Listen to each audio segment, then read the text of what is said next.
Cocobon Chocolatier. They're located in downtown Anderson. And our guest is Dave Saidat, owner of Cocobon Chocolatier. And we'll begin our conversation with Dave right after this.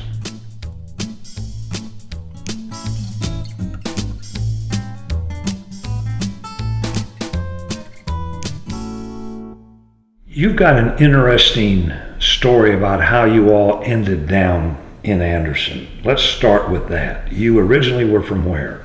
Originally from the Chicago area. We did 4 years in Washington, D.C. As my wife got her master's degree and I was in computer consulting. We lived through 9/11 down there and decided that after all of that we needed something a little bit quieter, and decided to look for something else. At the same time, my wife's mom contracted cancer and we needed to be closer to her. And she was where? Down in the north suburbs of Atlanta. Okay. So give me the story on how Anderson was picked. Well, we kept running back and forth between DC and Atlanta, right down that 85 corridor, and kept crossing Lake Hartwell. And I kept being intrigued by Lake Hartwell, thinking, wow, that's a lot of different little lakes here, and then discovered that it was one great big lake. Right. I said, that'd be a really nice place to live. So we are as close to the Atlanta border as we can be. We can see it as the crow flies. And here we are in Anderson. So it was the lake that sold you on our county? On the county, yes. As far as Anderson was concerned, we wanted to take a look and see what the communities were like. As we came down here, it happened to be a Valentine's weekend back in 2004, and we were checking out Anderson and really felt that it was kind of a diamond in the rough. It being Valentine's weekend, we decided that we wanted to do something in town here, and we looked for a restaurant and ended up down the street and were turned away because they had their reservations all stacked up. And this was where? It was Sullivan's. Yeah, okay. All right. And so we walked back down the street and ended up stopping in at what was then Friends with a Flair. Yep. Val was at the counter, and we said we'd really like to get in here for a Valentine's meal. And she said, well, give me about 15 minutes. I think we can work you in. That sounds like Val. Oh, yeah, that definitely, having come to know her over the years. So we stopped in there, of course, and went down, then came back out and walked up and down the street a little bit. And as we hit the courthouse square, we were approached by 4 gentlemen in tuxedos with red bow ties. And I said to them, hey, you look like you're ready to sing to somebody. And they said, yeah, we are. We're going down to Sullivan's. Would you like us to sing to you? And they broke out and let me call you sweetheart. So that was Anderson. That was our introduction to Anderson. How could you not say this is a great place to live? Well, there's one more piece to that. After our great weekend in Anderson, seeing what Anderson was all about and being met by all these great friendly people, we headed back home. And when we got home, our son had said that he was kind of bored and went over to the video store and rented a couple of videos. So he pops in this video and we turn it on, and it's none other than radio. So that was the writing on the wall. We had to come to Anderson. It had to have been. That is fascinating. While you're watching the movie, having just been to Anderson, what's going through you and your wife's mind as you're watching this? Well, so much of it was what we had just experienced. I mean, to me, the movie depicted the type of people that we were encountering here in Anderson. A little bit of the good, a little bit of the bad, but really, really nice folk. So. You come down here, and now the next order of business is to find a place to live. How difficult did that prove to be? Actually, it was pretty easy. There were quite a few places available at the time that we looked. And coming out of the DC area, we were very impressed with the real estate prices here in Anderson County. Still are today, actually. And we decided that we could afford just about anything that we wanted. So we kept looking and found something out on the lake that was what we wanted to do in the first place, and decided to rebuild it and made it what we wanted. When we did this conversation, how many, 10, 12 years ago, It was probably, 8, 9 years ago. your entrepreneur spirit was kicking in. Yes. Tell us the story about what led you in that direction and those early days of getting this thing cranked up. Well, it kind of started when we were still back in the DC area. In 2002, I was kind of in between consulting contracts, and what happened was that I caught word of the fact that the company that I enjoyed their chocolate so much growing up, they were going out of business. Which would have been what? Fannie Mae Candies out of Chicago. Okay. And I said, well, where am I going to get that chocolate that I love so much? What was there about the chocolate that... Well, it was the comfort food that I always had growing up. Okay. I got it at birthdays and at holidays, and it was always there, and we just enjoyed it so much. It was one of those things where you get the box and you ration out one per day until they're gone. So at any rate, I said, where am I going to get that? I guess I'm going to have to make it. So I had some reasonable kitchen skills anyway, and decided that I would go about learning how to do that. And I did that from 2002 until 2007 when I opened the doors here. But essentially, people were telling me that what I was doing was so good that I really had to make a business out of it. And that's what led to what we're doing today. The early days, describe what that kitchen was that you had down on the lake. Well, I couldn't find a place that I really felt was going to work for me when we first started. So what I ended up doing was converting a building on our property into an FDA-approved kitchen. So once that was done, it was easy to sell primarily wholesale, which was what I was doing. After that, I wanted to try retail, so I opened up at Anderson Mall in a kiosk for about a year and a half, testing out different products, testing out some of the things that I had been doing over the years, and experimenting with the products that I felt would work well in the market. Some worked, some didn't, but here we are today with a great product line. The kitchen has now moved downtown with you? Yes, we've moved the entire kitchen and all operations here downtown. We make all of our chocolate here on site. We also have a line of popcorn products that we brought out shortly after we opened here. And right after Valentine's Day this year, we're going to be introducing a line of fudge. Well, tell me about the popcorn. Popcorn was, that's another one of those comfort foods I had growing up. I remember back in the day when I was just a little tyke, my father used to take us over to one of the local strip malls. That right on the corner when you walked in, there was a caramel corn stand.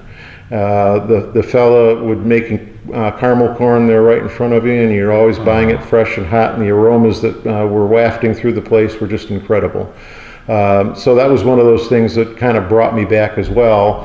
And I was looking for products that would help carry over the summer months when chocolate business sort of slows down. And I figured popcorn was one of those products. So I have created, well, we're working with about 5 different popcorn flavors at the moment, and it's a great line of product. We pop the corn, and then I've created a caramel corn recipe. Another flavor we've got, it's a most popular flavor right now, is butter pecan. We add a little extra butter and some pecans into the mixing process, and it's just a great flavor.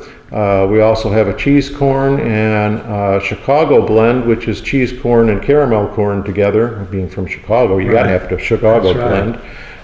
So we then also created for Valentine's Day, we've got a raspberry flavor. You got all the bases covered. Yeah, pretty much, except we don't do plain popcorn. Of course not. Can't do anything plain. Our guest is Dave Saidat with Cocobon Chocolatier, and it's on Main Street at 111 North Main Street. And when we come back, I want you to tell me your Valentine story.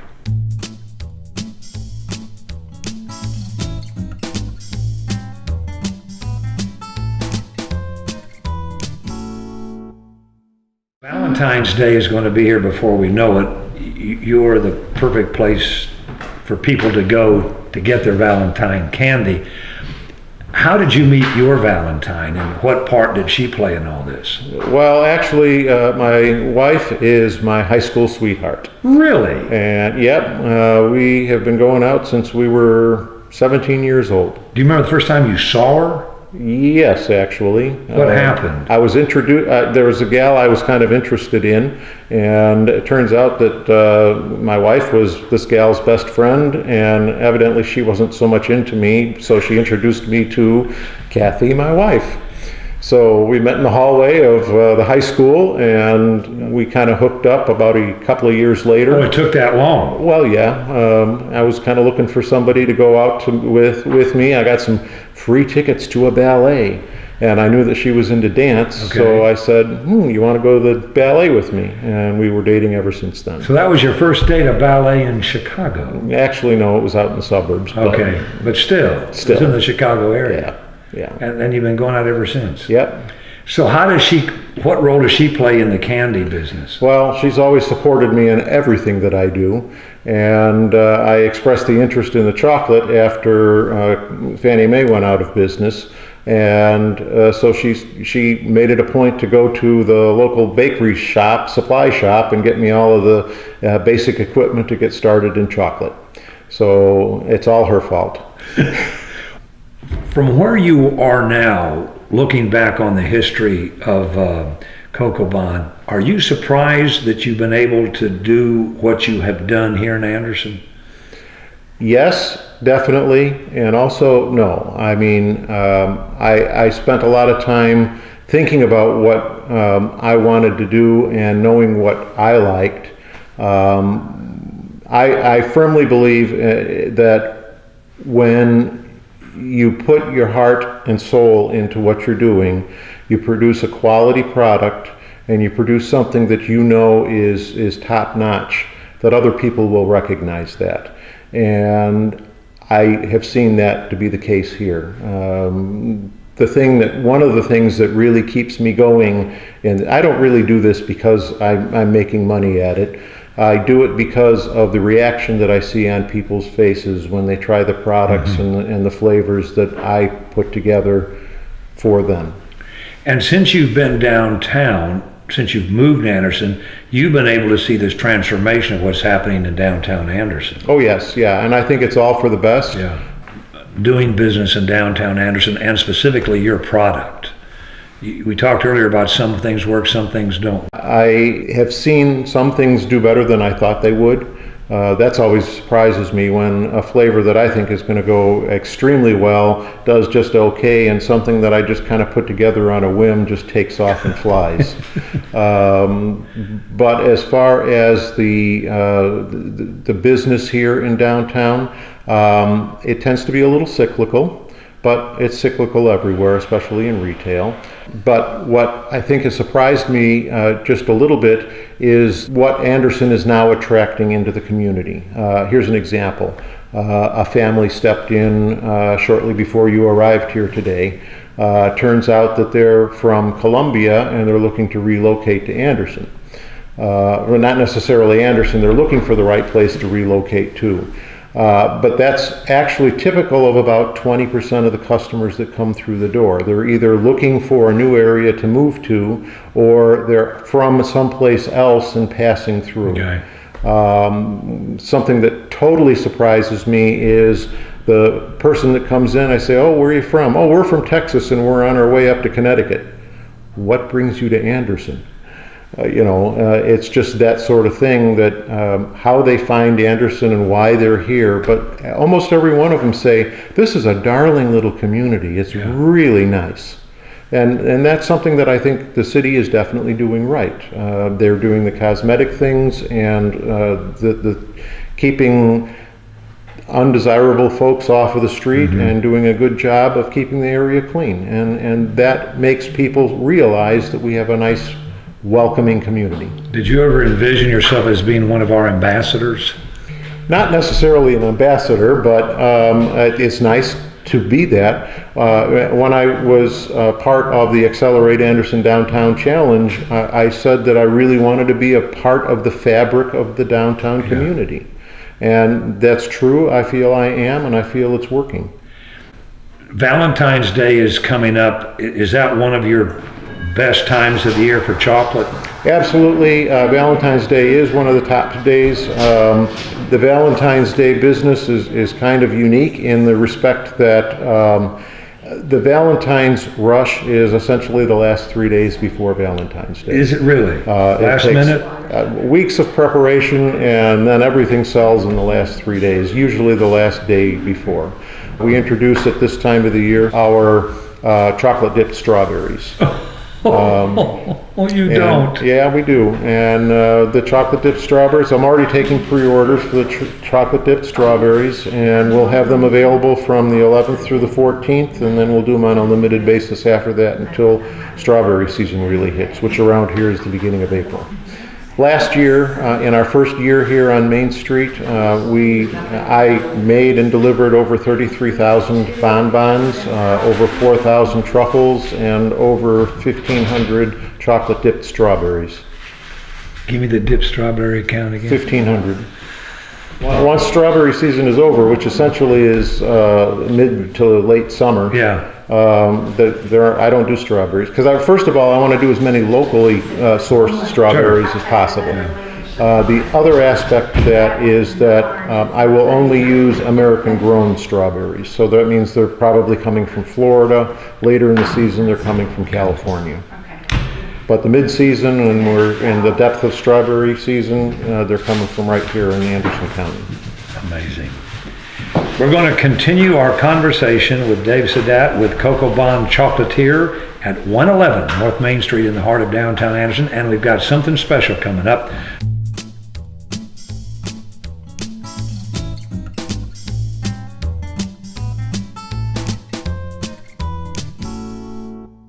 Welcome back to our final 2 minutes. Dave, the building that you have selected to house Cocobon has a real rich Anderson history. That's right. It was actually, we researched it and discovered that it was built in 1880 by Clifton Reed as the C.A. Reed Music House. Clifton Reed sold pianos and organs out of here from 1880 until 1915 when he retired. The building has gone through several different changes, but it's at this point been subdivided, and we now have this half. He must have been some kind of businessman because he had his fingers in a lot of different things. I mean, in different things. Absolutely. Not only did he sell pianos and organs out of here, on the other side of the building he had a dry goods business, and upstairs he was selling carriages and buggies. And of course, in the early 1900s, that kind of went the way of the wind. Yeah. So the buggy whip is no longer with us.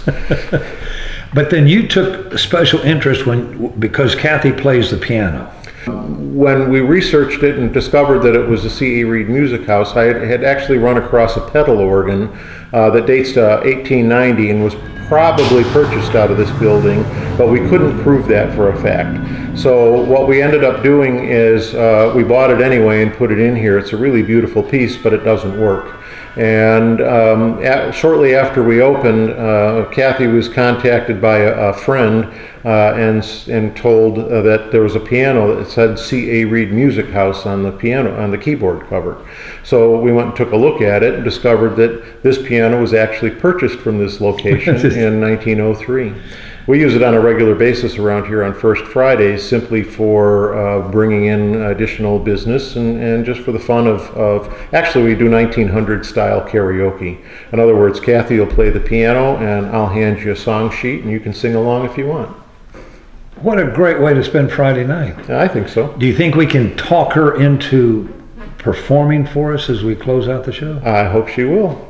Kathy, can you come on over and play, maybe why don't you play Let Me Call You Sweetheart, since that's what brought us to here anyway. All right, I'll play a little something in honor of Valentine's Day. That sounds great.